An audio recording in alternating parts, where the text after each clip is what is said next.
Good morning, good morning, and thank you for joining me on another episode of the Roundtable Talk Show. I am your host, Sharifa Hardy, and do I have an amazing show for you today. I have one of our returning guests who joins us once a month, every week, every month. He brings us jewels that you can take into your business and into your life.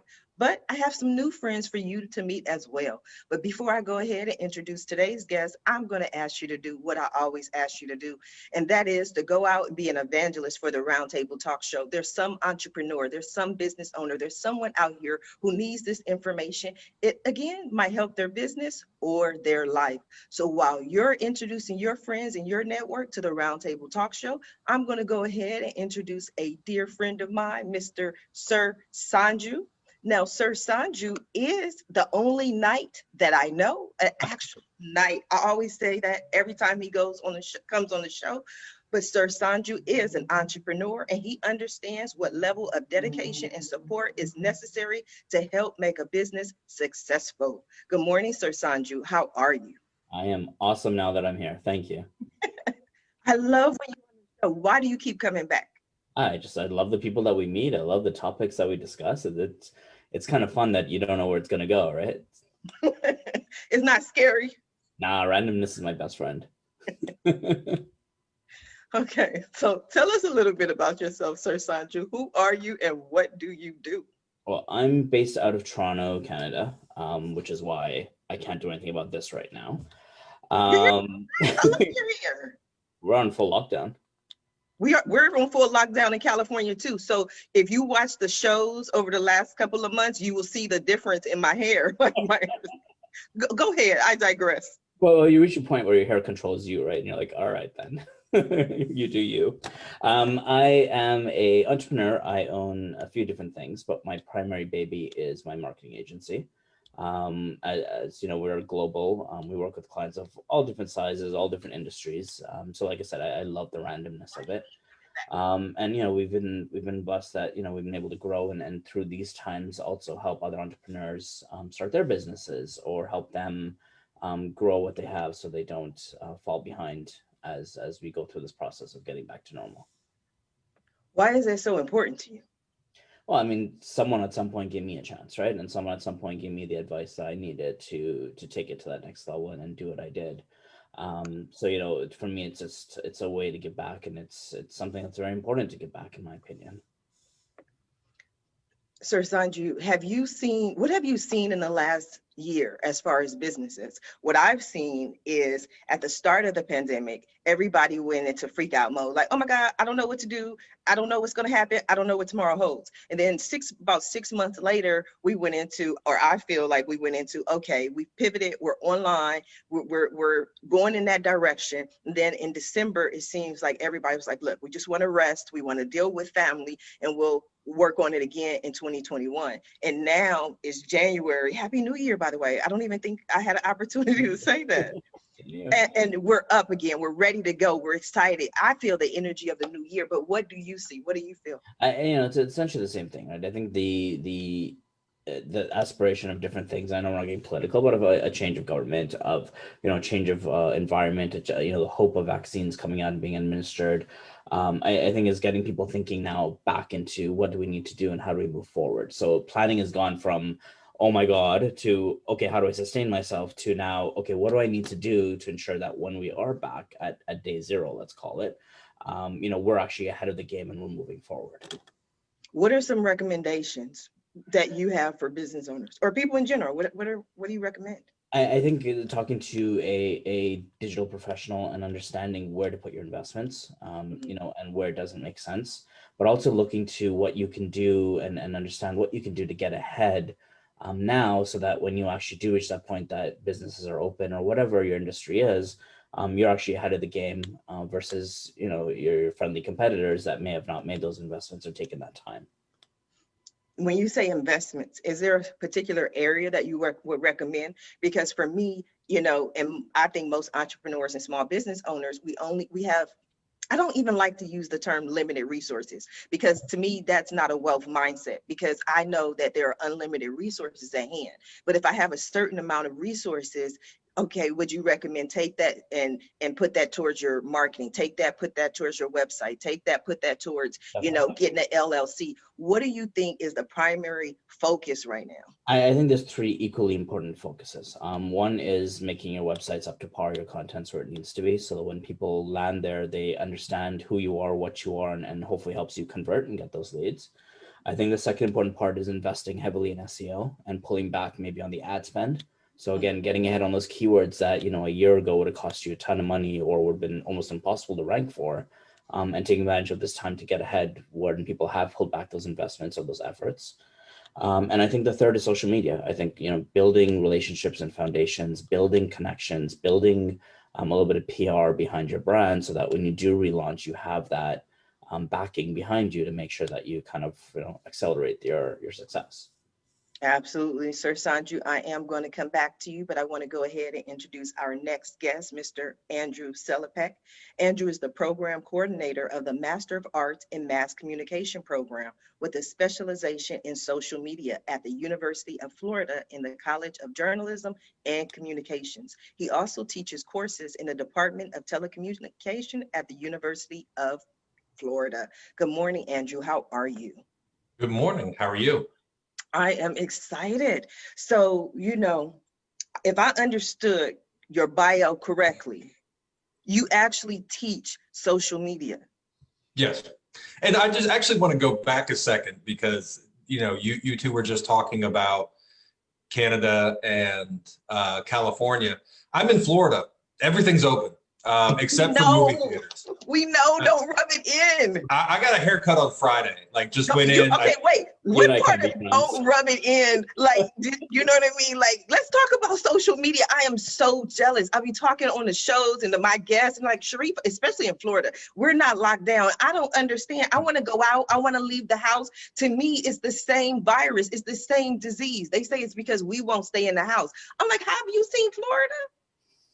Yeah, I mean, there's literally, you can eat in restaurants, you can go to bars. I was at the gym last night. The only thing that's closed is some movie theaters, and even then, those still do limited seating. So, I mean, come to Florida, we're open. I feel like there's some bias here. You must work for the Florida Board of Tourism or something.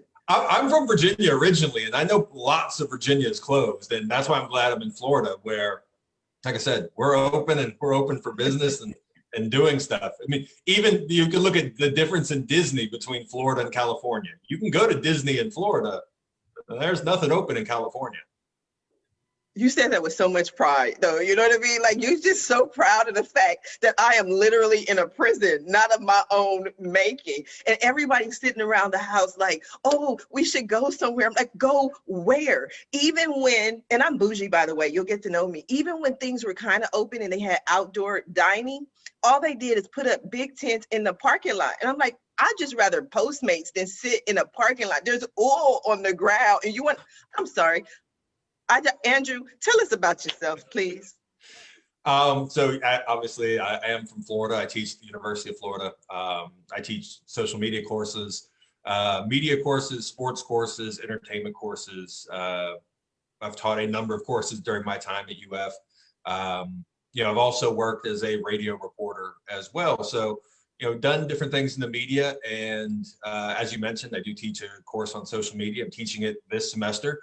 And the course meets in person. It's not an online course. We have in-person students. You just keep rubbing that in, though. Like, you just, you're going to work it into the whole show. Somehow I feel that. If I am being honest, only about a quarter of the students are in the classroom. The other 3/4 are watching on Zoom. So it's not a full in-person situation, which we haven't had since, last spring in March. Okay, now that is the day job, teaching at the University of Florida. Okay, so what are the typical students for your social media class? Are these entrepreneurs? Are these people who want to incorporate it into their business? Why are they taking a course on social media when most people can say, hey, just set up a Facebook, set up a Twitter? Well, I think the big thing for students is that, they have been, a college student right now is generally going to be about 20 years old. So they were born in the 2000s. Facebook came out 4 years later. You already had some social media that existed by the time they were born. And for them, it's just what they've grown up with. It's all they're accustomed to. So a lot of it is kind of having them take a step back and understanding the impact it's had on every industry. There's really nothing it hasn't touched. And then getting them to think about how to use it properly, getting them to think about how they can use it properly to build a personal brand.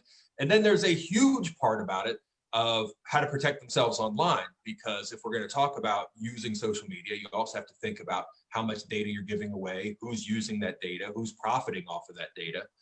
So there's a lot that goes into that broader discussion, particularly from a media perspective, when we're also talking about the news that we get on social media and how that information that we're getting impacts our view on society, on culture, on politics, on ourselves, on each other. So yeah, we spend the whole semester talking about social media, and I could do a part A and a part B of the class and still not cover everything, obviously. Wow, no one knew that social media would be this huge. That's amazing. Andrew, I am going to come back to you, but I want to go ahead and introduce our next guest, Miss Lauren DeCarli. Lauren is the founder of Paneros Clothing, a new fashion-focused, a small batch sustainable clothing brand based in Los Angeles, focused on quality and ethical styles. After being a top-selling designer for a wholesale fashion company for 10 years, producing a new collection every month, Lauren knows how wasteful, polluting, and unsustainable the fashion industry can be. Good morning, Lauren. How are you? I'm doing very well, thanks.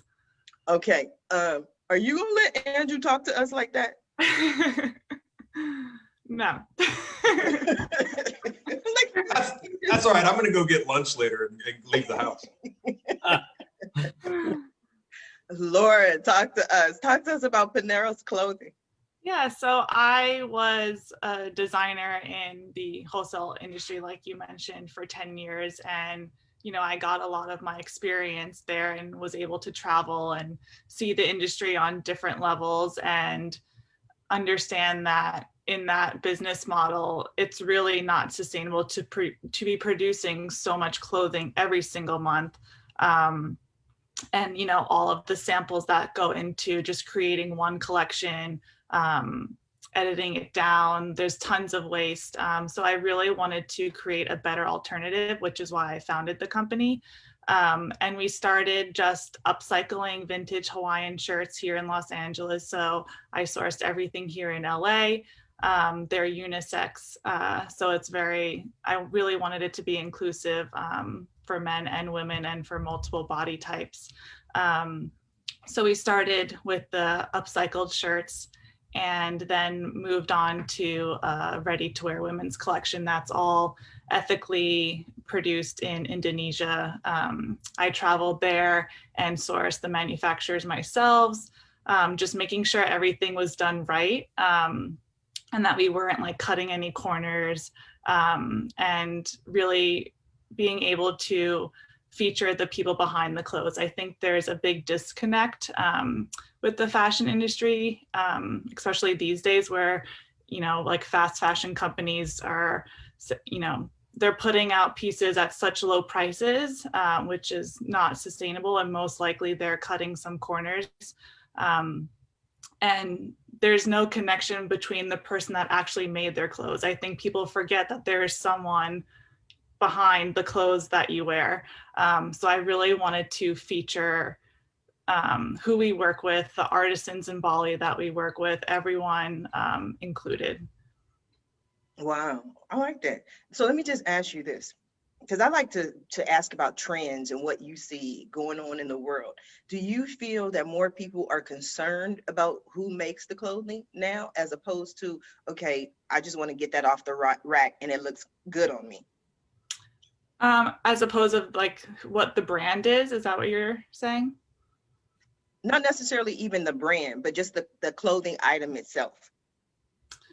I think there has started to be a switch, as opposed to like, I just want to get this trend, and then starting to really think about all the practices and processes behind the clothing. I mean, I'm really excited that there's been more of a push for sustainable clothing, but it's also turned into a trend. So there's a lot of companies that say they're sustainable, or they say that they have sustainable practices, but they're not living up to what they say, and they're not being transparent.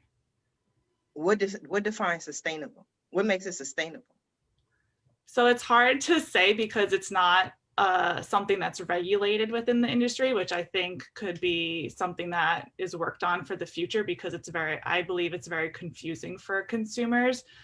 It's not like, oh, it's certified organic or, FDA approved. There's nothing really like that for the fashion industry. And so I think it gets very confusing, but we like to call it inclusive sustainability. So we really focus on educating our consumer on our responsible manufacturing processes, the eco-friendly fibers and fabrics that we use, producing less waste, producing less pollution, and really being transparent about all of our practices, and everyone included in the company, from the models that we use to the sewers that we use to the farmers that grow the cotton and produce the fabric. So really everyone included. I love it. Lauren, I'm going to come back to you, but I want to go ahead and introduce our next guest, Miss Denise Walsh.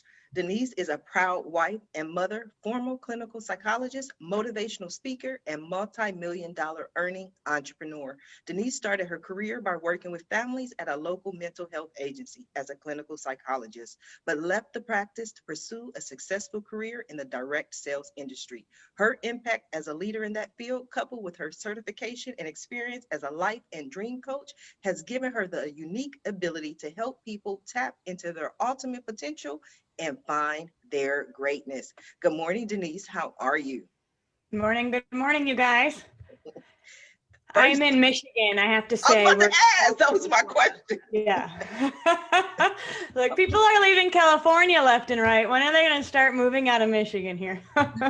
What is it like? Are you completely locked down, or what's the situation? Mostly restaurants are closed. Yeah. And that should open in the next couple of weeks here, but their movies are closed. I think things are, I don't know. We've been doing so many private events that I just call the owner and say, we got a group, will you let us in?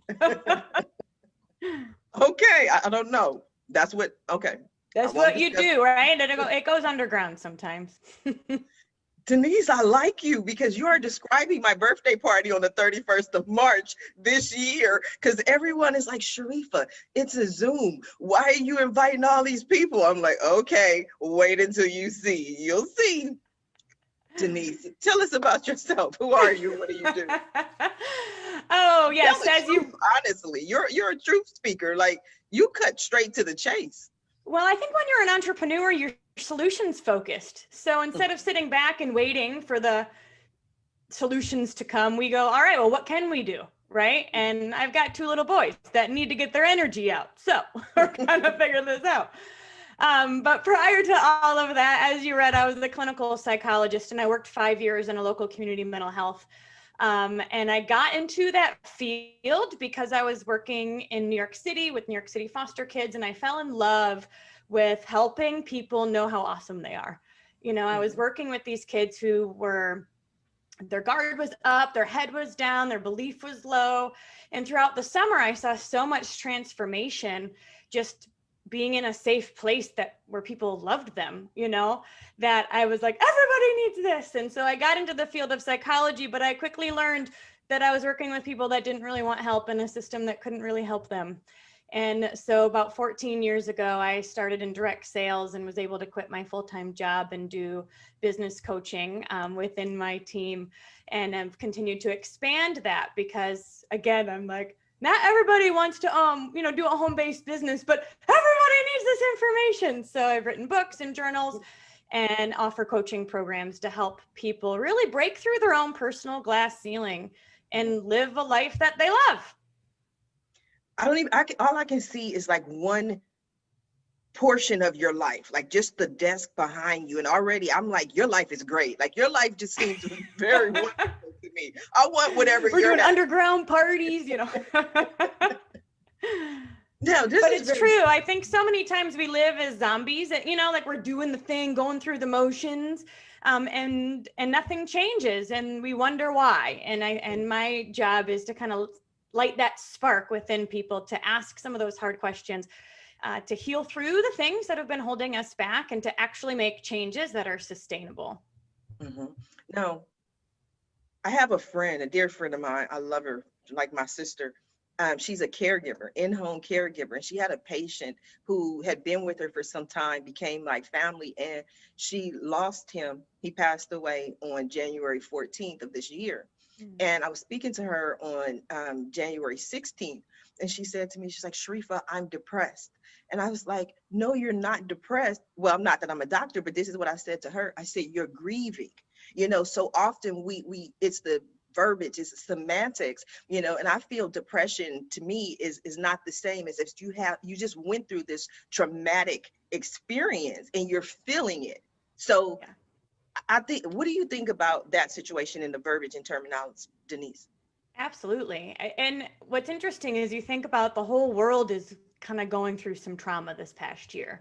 And there has been this low grade depression that we've all experienced. And there's pieces to that puzzle, right? We have to honor those feelings. We don't need to stuff them or say they're dumb or bad or judge them in any way. But then we get to ask ourselves, what next? And as you mentioned, with any sort of death or loss or pivot or change that was not, you know, your life's going in one direction, all of a sudden, whoop, here we go, whether we like it or not. That's transition. That's grief of this old way of doing things and trying to figure out this new way. So we all in our own little worlds have had to work through some of this stuff over the past year. I've found, whether it's a stay-at-home mom who's now doing virtual school, or it's, you know, trying to do school and work at home, or your gyms are closed and activities are closed, like everything has been pivoted without our knowledge or consent, right? Like to us essentially. And so we all have this piece of grieving we get to do. And I say get because as you heal, you get to rise. And then find those communities that you can support and communicate with and talk to and kind of start this new path together. But grief is a real emotion that really needs to be felt and worked through and honored, because we really grieve when we loved what was lost. And so there's certainly, you know, being grateful for that loved relationship and allowing that grief and those feelings to come through. That was beautiful. Lauren, when you made the transition over the last year and refocused on during this pivot in the last year, how was it for you? It was definitely challenging. I mean, the clothes I design are meant to be worn out.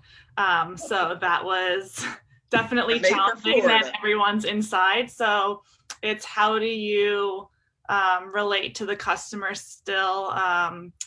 And how do you reach them now that they aren't going out? We had a lot of live events planned and pop-ups where, you know, we would be meeting our customers and they could try on the clothes and just really like educating them and learning more about them. So it was definitely challenging, but it's also like everyone's mentioned, like learning how to pivot and learning like how to set yourself up so that in the future, when those things are available, that you're ready.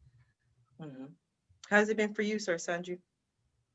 It's been interesting. I mean, it's weird. We've, you know, grown, but in a way that it's very holding pattern. So people are signing on, but they're waiting to see how things go before they make their investments or do what they got to do. So it's like a false start, right? It's like, yeah, and it's like, oh, okay, wait, you know, we can't book that one yet, kind of thing.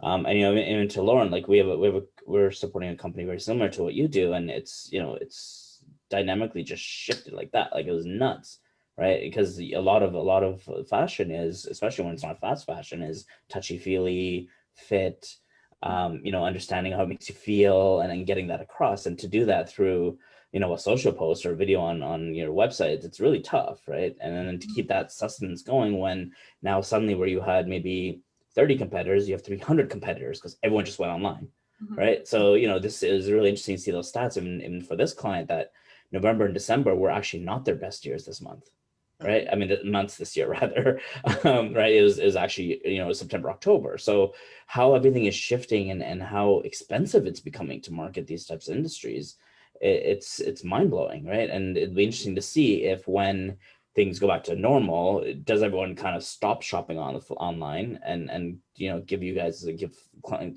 companies like yourself a chance to kind of get back up there, right? And fight again. Mm-hmm. Andrew, what are your thoughts about getting back up there and fighting again? Fighting for. I mean, as far as I was kind of being funny a little bit, Andrew, I had to be serious with you. I meant as in regards to the conversation and Sir Sanju's point, as far as people getting back up, starting over, whatever that pivot or whatever that grief process or what they've been going through.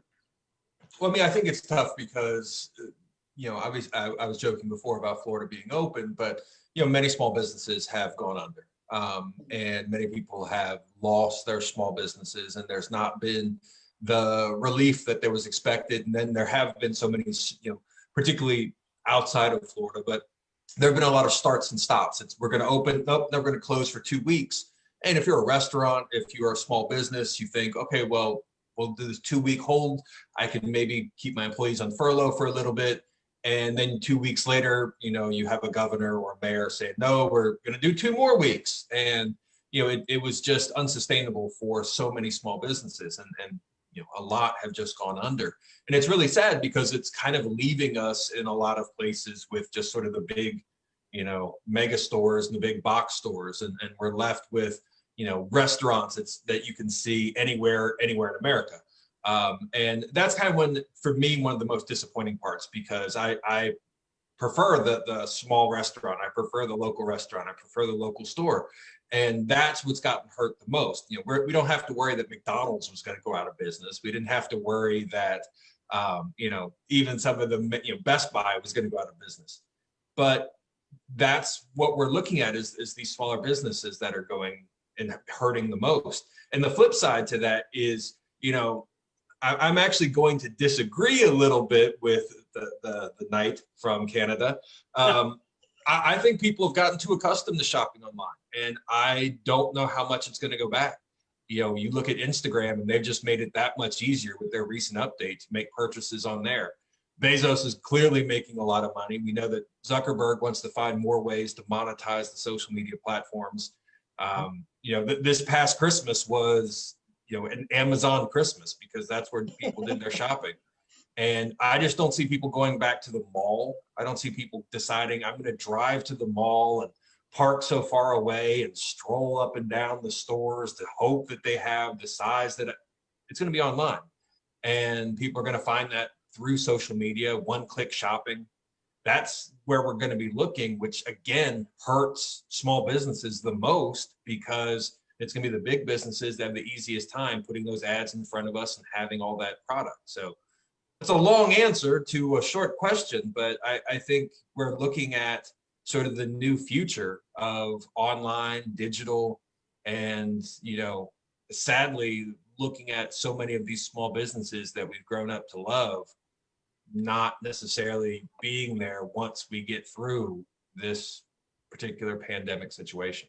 That's my downer response to that question as well. It wasn't a downer. That was the perfect answer. Exactly what I was looking for. Your point of view, Sir Sanju. Would you like to comment on what Andrew had to say? It's perfect. You're perfectly correct. I mean, I'm hopelessly optimistic at times, but you're right. I mean, the way Facebook is going, Google is going, Amazon, like everyone's getting into just shop. Like you don't need a website at this point in your life. Like you could literally sell through social media and Google Shops and never build a website for yourself.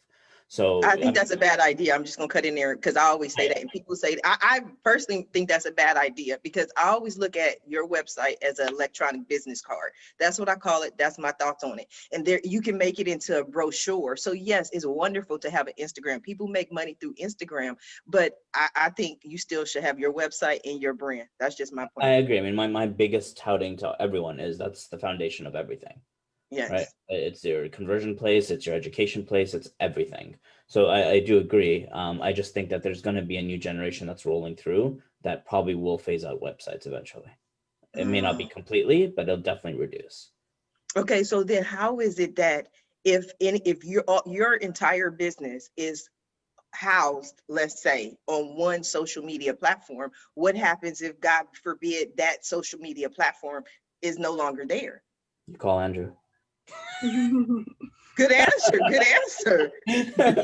Denise, I would love to He'll hear know what your to do, thoughts. right? He'll be on top of it. In all seriousness, I mean, never put your eggs in one basket, right? Yes, that's my whole point. Denise? Right? So actually, if you look at it, your website is the one basket. No, right. no. But now if you have multiple social, you actually have it spread out. Your risk is a little more mitigated. So if Zuckerberg wakes up in a bad mood and changes an algorithm, you still have, Amazon or wherever it is that you're also doing it, or Google, to still sustain what you were doing. And, Okay. But if you have your own server, or if you're on a server and you have the ability to have that content, then you can take that content from I'm not even gonna name it because they're not paying me, but from one company to another, as opposed to, I mean, that's just my thoughts. I would love to hear from Denise. Yep. Well, I'm just thinking of consumer habits, and you think of the habits that we're getting used to. We're all getting used to these new virtual habits. And I do agree that that's, even when things are open, there's parts of this that people will say, oh, I actually like this better. Oh, this is actually a bit easier. Oh, so a lot of the change that has happened over the past year. Yes, there was this pause, like holding our breath. What the heck is happening? All right. Then we're treading water, like, all right, what are we going to do? And some of the ideas that have been born out of this year work.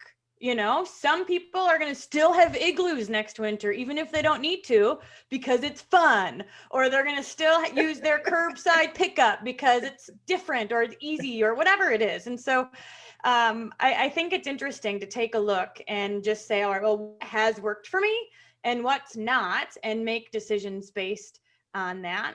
Of course, our customer being the primary source of that feedback. But I agree with social media isn't going anywhere. People are going to keep it even if we don't want it, because there's also some of these people, like this generation, that goes, get me the heck out of here. I'm locking up my phone and going into the woods, but is that a long-term plan? No, they'll come back. So it's this balance of seeing what's happening and then really taking steps that are going to fulfill the need of our customer and the need of our souls. I absolutely agree with you. I love your energy. I'm gonna go hang out in the woods with you. When you head out, I'm heading out. That's what I do. I'm like, get me out of here. This is crazy town. Yes, but I agree. But for me, I've been working virtually for years. That's what I prefer. That's why I started this whole path, this whole journey, years ago in 1994, is because I wanted to be a stay-at-home mom. I wanted to be at home. And now so many people are waking up to this idea of working virtually. And they're like, you know what? This is a lot of fun. There's a lot of companies that are going to say, oh, I'm wasting so much money on corporate space and paying all this overhead that I don't really need to. So there may be some switches and pivots people made that they'll keep. Absolutely. Absolutely. One of the areas or industries that have definitely opened up is education and authors as well. More books being written, more people going back to school. Have you seen that as well, Andrew? Yeah, we've had a tremendous increase in the number of people who've applied for our online graduate programs during all of this, because they are sitting home and they are more accustomed to this type of technology. I mean, I think if we go back to, January, let's go back to December of 2019, how many people had heard of Zoom? We knew how to do some video conferencing with Skype, Google Hangouts. Zoom kind of popped up out of nowhere, which is kind of sad for Microsoft and Skype of how they just dropped the ball completely. But it's kind of this interesting thing that we're just more accustomed to this now. And you see people who recognize that, for especially graduate education that's online, you don't have to move to the town where that school is, which means you suddenly have the opportunity to take and study any program anywhere in the country. And then a lot of the programs are tailored for people who have a more traditional 9 to 5 Monday to Friday job, whether because the classes are asynchronous or if there are live portions, they're in the evening. So a lot of people are taking advantage of that to get new skills.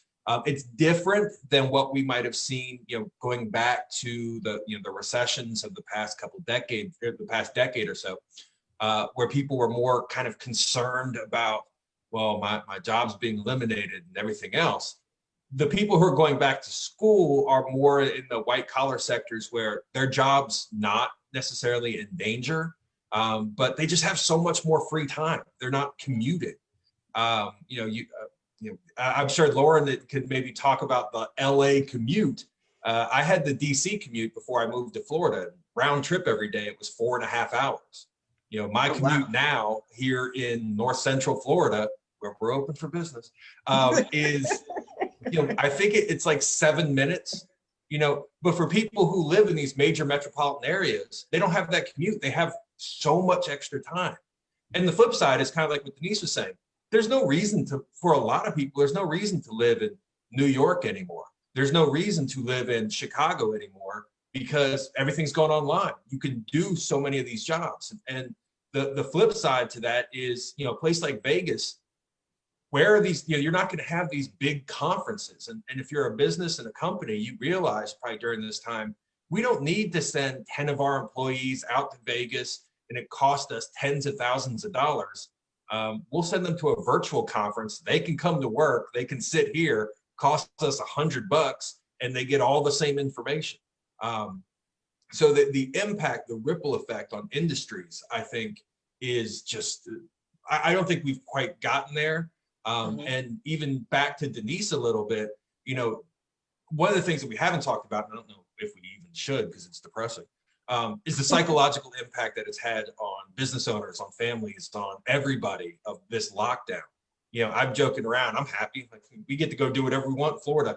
If I was in Canada, if I was in LA, if I was out in Michigan where I know they've been closed, I would be really sad, miserable, and would have been for like a year now. And that's the impact across the board. We've been talking about entrepreneurs and business. I mean, that's an impact too, just your mindset of how that's going to affect you when you can't leave the home and you're just stuck. Wow, I love that, Andrew. You are amazing. I would love Denise to speak on that, but I also wanted to add to that pot that you just gave us is one of the things that I've been seeing about Facebook is they pay a certain wage because of where they're located. But now some of their employees are moving to other parts of the country. So, okay, it's cheaper now for these employees. Should they still get the same high wage for where they used to work? That's the question that's been on Facebook's plate. Well, I mean, they also have employees in other countries and they don't pay nearly as well as they do to their employees, say in Silicon Valley. So, I think Facebook, that Zuckerberg is one of the richest people in the world, not because he's, giving away his money. I'm sure he'll find plenty of ways to keep as much of it as possible. And there's all sorts of stories about people working in foreign countries for Facebook that, are sort of in charge of their censorship in terms of what content can go on there. And they're getting, pennies on the dollar compared to their American counterparts and having to do worse jobs for Facebook. So I'm pretty sure if Zuckerberg can find a way to save $1 here or $1 there and put more into his multi-million-dollar mansions wherever they may be, he'll do that. Andrew, do you have a podcast? No, I've spent so much time in the classroom. I don't have the ability to do that. Yeah, I want to come to your course. Whatever course it is, I'm signing up for your course too. Denise, let's talk about the emotional effect. Well, there's two sides to this, right? So some of us have said, oh, this is kind of cool. We can meet with people all over the world, and I can now connect and create products and programs and pivot my business and do so much online. How cool is this? It's easier and it works, and I don't have to get out of my pajamas. But we miss the power of human touch, and Yes. we miss the community. And so as many wine Zooms I can have, it's not the same as being in physical proximity with people and just feeling their energy and having it go off. You know, it's a powerful thing. So while we've done our best over this year to make virtual fun, I do think that there's that need for physical touch for that community. That's why dog sales have gone up this year as well. And adoptions. We got a new puppy over quarantine because prior to this, I used to travel like once or twice a month to do workshops and training. And now it's all online and I got way more time on our hands. So a couple of things that we have done, and no one size fits all solution, because everybody's story is different. Everybody has different aged kids. Everybody has different rules and situations, but we have really taken the energy I put into my teams and trainings and put it back into my home. I have become the chief fun officer of my home. Says Oh, wow. me. I like don't that. know if my children would agree, but but really saying, all right, well, how can we make home as fun as possible and doing different things, you know, going for walks with people, having friends over to play basketball, things like that, that can keep our spirits up. Okay, Because I just that have to ask. Great I just Depression have is, to ask a question. yeah, go I ahead. didn't mean to interrupt, but I tend to do that here. But because you were going in a different direction, and I just had to ask this question. Almost like all my career, I get to a point where I'm like, you know what? This is not fun anymore. This is not fun. I don't want to do this anymore. It's not fun. And people will say to me, Sharifa, life is not fun. Like business is not fun. Going to work is not fun. But I'm listening to you, and repeatedly, you just said fun, fun. Let's have some fun. And you're a psychologist. Yeah. If we aren't, it's so, I agree with what you just said. So many times people would say, people don't like, normal people don't like their job. That's just the way life goes. And I'd say, well, that's not a life I want to live. I don't want to live 30 years as a job I don't like. I want to listen to myself, listen to my soul. What do I enjoy? What am I good at? And if I have to make a pivot, it's not always easy, but I want to listen to that. Because again, the goal is not to hate our lives until we're 60 and then all of a sudden we love it, right? We're all entrepreneurs here. We did that because we found a passion that doesn't feel like work. We're excited about it. And we keep moving in that direction. And so we can do that at home. We can have game night. We can do, I mean, there's a lot of virtual games you can do with family. Like we've really just had to say, all right, how can we make home as much as fun as possible, since we're so used to all this traveling and adventures and being so busy that now we have the time and the space to create the best home life possible. Absolutely. Lauren, what are your thoughts? No, I 100% agree with what Denise said. And I think, you know, it's thinking about like, okay, there's so much that's out of our control. And I think we've learned that more in the past year. So it's focusing on, what can I control? Well, I can control like how I want to feel today, or I can control what I want to do today, to make those changes and to include more fun in your life.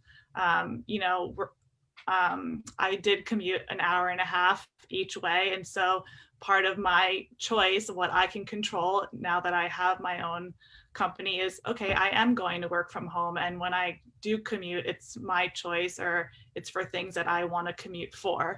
So I think focusing on what you have control over has really helped me in the past year, not worrying about all these things that could happen or that are outside of my control. What can I control? What can I work on that will make tomorrow better?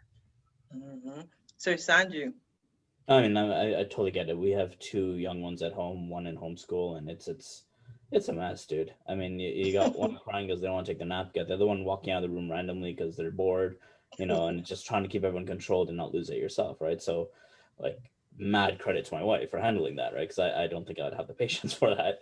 But like you said, Denise, it's all about making it fun, right? So creating traditions, Friday nights are game nights, creating, Saturday, you go for a drive and make an adventure, like things like that, just to bring some normalcy or some happiness and some difference to sitting around the house and looking at, the walls all the time. So, and with us, we don't really promote, the whole watching TV and screen time and stuff. So for us, it's even that more important to get them out of the house and just explore a bit, right? So I totally feel it. I understand it. And, I have so much respect for the people that are entrepreneurs and working and managing that at the same time, because it's not easy. It can't be easy. Like it's literally every day is different, but not necessarily in a good way. I just wanted to ask, if I remember correctly, didn't you just start back into the office? For some time you were at home, correct? It was quite the adventure. I was, and my wife, who helps out with the business, she's still kind of doing both, right? So she's managing the kids and she's still, hopping on calls and taking care of stuff. So, it's I think it's a superpower personally, but whatever. But on my end, yeah, like I recently came back to the office just because I needed the quiet, I needed the space, right? And talking to people and having those conversations, you can't have a 3-year-old in the background running around talking about his potty training, right? So it's I peed, right? So as understanding as people are, there is still a bit of a line where that respect. Absolutely, I definitely agree. Andrew, virtually going to school, working, what are some of the ways that people can deal with some of the things that happen in life? Well, I mean, I think, Denise kind of hit it on the head a little bit of, we are social creatures. We are in many respects a pretty simple species. We need others. We need to be around others. We need a sense of community. We need a kind of a feeling of belonging. And it's been very difficult during this time. I don't have anybody coming in the room telling me they peed. I'm single. I have no kids. So it's very different. That's about to change, Andrew. That's about to change. The people that watched you on this show, they moved to Florida just to meet you. Watch. Let me know. Come back. Keep me posted. Well, if in, let's say 9 months in a day, if it's that quick kind of a thing, we'll see. But, it is one of those things that I've said for a while that social media was a way for us to kind of develop a virtual community that we've lost. I mean, I think that there's been, story after story, study after study. We move away from the towns we grew up in. We're not involved in the sort of civic organizations like we used to be. We're not going to church and to synagogues like we used to. We're not involved in just kind of the different organizations that we used to, bowling leagues and poker groups. And, that's kind of made it difficult, but in some ways it's made this kind of lockdown a little bit easier because we have made a bit of a switch to a virtual community instead of that in-person community. The problem is it just doesn't replace the in-person interaction and contact. And while it's a nice filler, it's not quite the same. And for that reason, for us, it's been very tough because me personally, back in March, we switched to online. We were in the middle of the semester. We had just come back from spring break because I still go on spring break. And it's Florida. We have beaches. And literally the entire state is a beach. So why not have spring break still? And then it was like, nope, you're going online. And, it was that way last spring, during the summer, and last fall. And, it's just very different, a very different kind of situation. I missed being in the classroom. I missed the interaction. I missed engaging with students and seeing them. And we went back last week, and it's such a different experience in many ways, including me wearing a mask in the classroom, the students in the classroom wearing masks, me trying to figure out, can you hear me through this mask? Do I need to put on a different mask? Like, is this good? You can't hear me. And then I'm itching because of the beard and wearing a mask the whole time. But I think what we're looking at is for companies, for individuals, for families, to some extent we are, and Sir Sanju mentioned this earlier, we're waiting for that just moment of we're done, that sort of D-Day moment, the celebration with the ticker tape parade through, New York. Hey, we're done with the virus. We can now go back to whatever semblance of what we had. moving forward. And, you know, what that's going to look like, we don't know. But I think we're all just in just this hope for it. And you know, I know a lot of that's going to be dependent on the vaccine. A lot of it's going to be dependent on herd immunity. I can tell you, my mother got her first vaccine shot last Friday. So we're, you know, it feels like we're inching slowly closer. But until that moment, you know, all of this is kind of, we're making it up as we go along. And, you know, it can be fun, but it's tiring. And as Denise said, it's, you know, it doesn't give us that community. As Lauren said, you know, you can make certain changes now and you can do some new things, but it's better to maybe make that decision on your own and not have it required of you by a global pandemic that's killing millions of people. I think we'd prefer to make that decision for ourselves instead of having some unseen virus do it. Absolutely. But when you were talking about your mask and, you know, being in the classroom, I'm more like Denise. I was like, this isn't fun. And then all of a sudden I wouldn't have that job anymore. That's why I've been divorced so many times, is I had to change jobs. I mean, like, you know what? Remember that job I had? No, I don't have that job anymore. Then I wind up in divorce court. So I can completely relate. Well, now, I mean, just so you know, Andrew, and you may already do this, but some of the teachers at my boys' school are wearing microphones with it, and that seems to help. Yeah, but it's still the mask is still. Sandra, you can help me with this because the other three can't. Imagine. The mask and beard is itchy. Yeah, well, we're not friends. Yeah. Apparently, there's something someone invented that holds your beard within your, I don't know, whatever. But yeah, all of a sudden, it's still gonna get sweaty, gross. So. Yes. So we are coming down to the last few minutes of the show. And what I love to do at the end of every show is just simply allow my guests the opportunity to speak directly to the audience, to everyone who is watching this show live, as well as everyone who is watching in the archives, and let them know what you want them to take away from your appearance here today. And we're going to start with you, Lauren. Okay. So I would just like everyone to know and take away that even within this pandemic, and I know we're not talking politics, but, you know, just to think about, you know, where you're shopping and who you're supporting, and to just do your research on who you're shopping from, to making sure that they are practicing what they preach, and that they, you know, have the information to back up what they're saying, and to really show that they're being transparent with you. Absolutely. Denise. I feel like my life purpose is to help people tap into theirs. And so if you have been feeling this low grade depression, like so many of us through the past year, making changes and pivots, or, you know, doing things you weren't normally doing, and are asking yourself the question, like, all right, what's next? How can I get back into the game here? I have a freebie for you, and you can go to denisewalsh.com/action, denisewalsh.com/action. And it's my Dream Life Action Planner that allows you to brain dump like what it is you want to do, what it is you're doing, and put it back in your calendar so you know that what you're doing is taking you in the direction you desire. I will definitely have to check that out. Thank you. I love free. That's my favorite number. Andrew, what do you have for us? I would just say that, you know, being on social media right now can be kind of sad and depressing, because, you know, we do see some people going out and doing things, and then we judge, you know, their life compared to ours, and the human highlight reel that is social media. And the big thing that we have to keep in mind is that, you know, comparing ourselves to others is always going to be a game that we lose.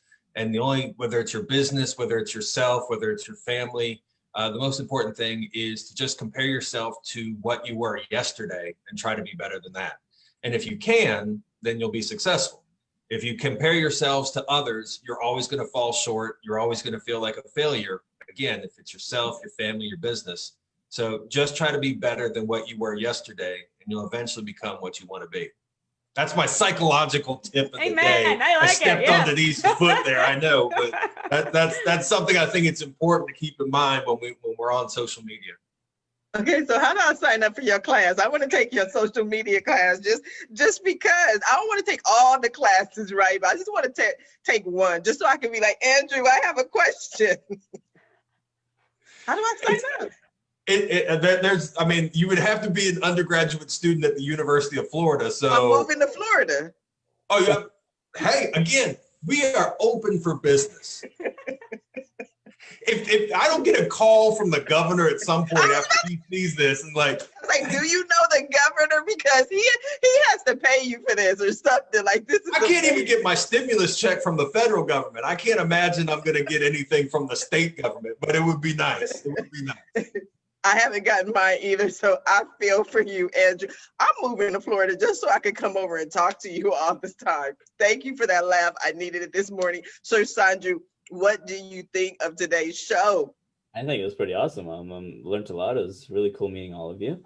I think that, understanding how our lives are changing and being okay with it is very important, right? And accepting it and moving forward with it is super important for mentally, physically, emotionally, however you want to look at it. I'm going to up the offer as I do. I am happy to offer 1-hour consults with myself or anyone on our team. You can book that at au48.com. That's the number 4. And as always, I'll leave you with a quote. If the world is cold, make it your business to build fires. And that's by Horace Trouble. Oh, I love that. But I want to go back to this. I love that. That was great. But I want to go back to this 1-hour consultation. Yes, what ma'am. are some of the things that you will consult on? So we're happy to kind of tear apart the business or tear apart what you're thinking. Or if you have an idea and you just want to kind of figure out if it's a viable idea or what to do with it, we're happy to do that as well. If you're looking to invest in another business, we're happy to help you figure out the demographics and see if it's a feasible choice to make from a marketing perspective. I love it. And they can do that again where? au4a.com.